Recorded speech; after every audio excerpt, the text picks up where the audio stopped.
मतिया के छौड़ी मतिया के छौड़ी डीजे कंचन राज मुजफ्फरपुर। मतिया के छौड़ी कैसे कहियो हम दिलवा के बतिया अब नींद नहीं कटो हो रतिया। कैसे कहियो हम दिलवा के बतिया अब नींद नहीं कटो हो रतिया के छौड़ी की है गे छौड़ी ही हम लइका के जतिया तोय मारी दने मतिया गे छौड़ी की है गे छौड़ी ही हम लइका के जतिया तोय मारी दने मतिया गे छौड़ी। मतिया के छौड़ी मतिया के छौड़ी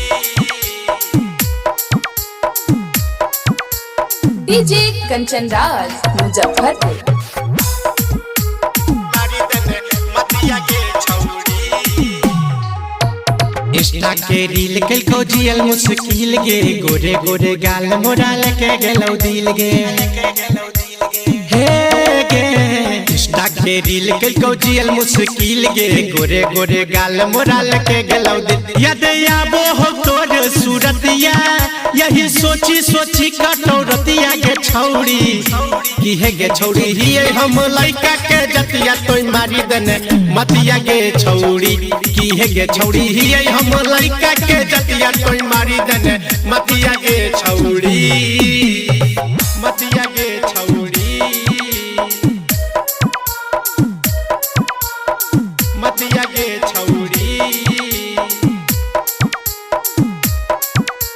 डीजे कंचन राज मुजफ्फरपुर। मारी दने मतिया के छौड़ी तोरा बसैबो अपन दिल के भीतर गे लागे न देबो केहू के नजर गे हे गे। तोरा बसैबो अपन दिल के भीतर गे लागे न देबो केहू के नजर। अंशु में के पड़लौआ बतिया लेके अइबो घरे तोर बरतिया गे छौड़ी की है गे छौड़ी ही हम लइका के जतिया तोय मारी दने मतिया गे छौड़ी की है गे छौड़ी ही हम लइका के जतिया तोय मारी दने मतिया गे छौड़ी।